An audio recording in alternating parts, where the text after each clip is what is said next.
आज हम गीता का जो 18वां अध्याय है उसका जो 56वां श्लोक है, सर्व कर्मण्यापि सदा कुर्वाणो मध्यमाश्रय सत्प्रसाद वाप्नोति शाश्वतम पदमव्यम। इसका अर्थ जानेंगे।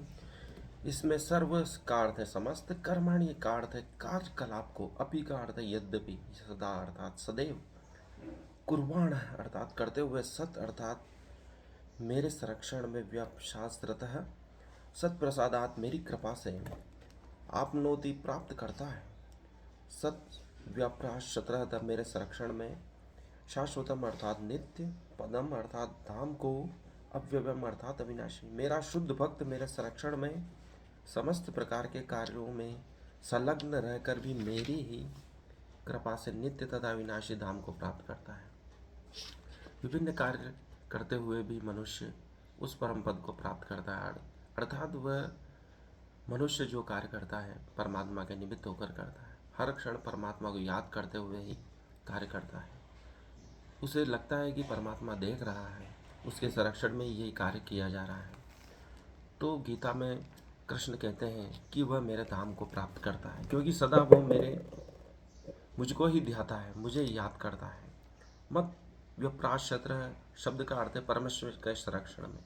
भौतिक कल्मश में रहते हुए भी शुद्ध भक्त अर्थात भौतिक संसार में रहकर भी वह परमात्मा के निर्देशन में या गुरु के निर्देशन में कर्म करते हुए परमात्मा को ही प्राप्त होता है। इसलिए ऐसा सनातन धर्म में कहा गया है कि हम मरते वक्त जिस चीज़ को याद करते हैं उसी को प्राप्त करते हैं, उसी के लिए भटकते हैं। यदि परमात्मा को याद करते हैं तो परमात्मा को प्राप्त होते हैं।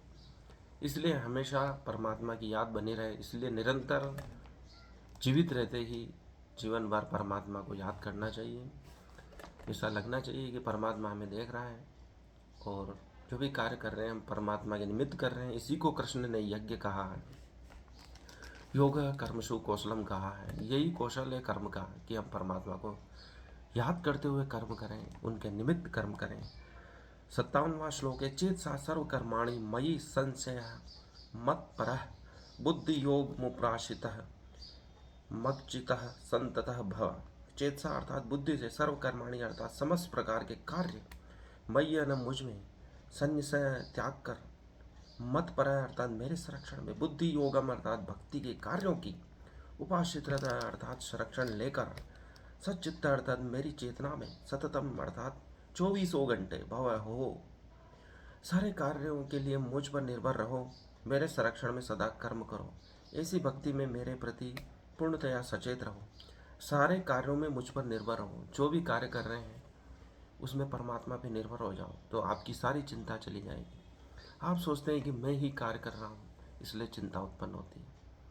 जो भी गलती होती है हम सोचते हैं कि मेरे द्वारा ही हो रही है, लेकिन हम परमात्मा के निमित्त कार्य करते हैं, उसको सौंप कर कार्य करते हैं तो हमारी सब चिंताएं, भव बाधाएं मिट जाती हैं। क्योंकि हमारे अच्छे कर्म भी और बुरे कर्म भी परमात्मा समेट लेता है, वह स्वयं ओढ़ लेता है हमारे सभी कर्मों के परिणाम। इसलिए कृष्ण कहते हैं कि सारे कार्यों के लिए मुझ पर निर्भर रहो, हर क्षण परमात्मा को याद करो, हर क्षण याद करो। आपको हर क्षण परमात्मा को याद करके कर्म करना चाहिए, ऐसा कृष्ण कहते हैं। यदि आप ऐसा करते हैं, मेरे संरक्षण में सदा कर्म करते हैं, तो ऐसी भक्ति में मेरे प्रति पूर्णतया सचेत रहता है व्यक्ति। वह कभी भी नहीं भूलता है कि परमात्मा उसे नहीं देख रहे हैं।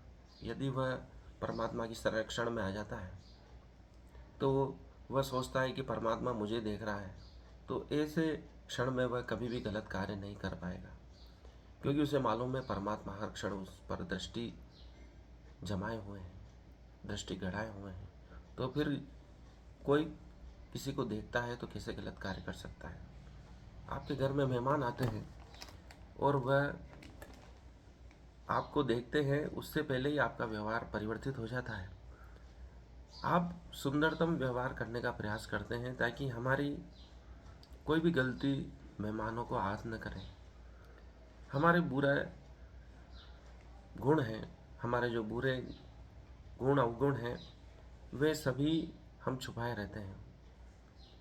यदि हम परमात्मा को सतत निगरानी में देखते हैं तो हम कभी भी उन गलत गुणों को प्रदर्शित नहीं करेंगे। हम सदा अच्छा ही अच्छा करने का प्रयास करेंगे, क्योंकि हम सोच रहे हैं कि कोई न कोई हमें देख रहा है। यह प्रभाव मनुष्य पर ही नहीं, अन्य जीवों पर और कणों पर भी पड़ता है। इसको क्वांटम फिजिक्स में कण की द्वितीय प्रकृति कहा गया है। द्विस्लिट प्रयोग में से प्रदर्शित किया गया है। कोई दृष्टा, कोई दर्शक यदि किसी कण को देखता है तो उसका व्यवहार परिवर्तित हो जाता है। इसलिए कृष्ण कहते हैं कि तू मेरे संरक्षण में रहकर कार्य कर, मैं तुझे देख रहा हूँ, ऐसा सोचकर कार्य कर, तो तेरे द्वारा कभी गलत कार्य नहीं। आज के लिए इतना ही। धन्यवाद।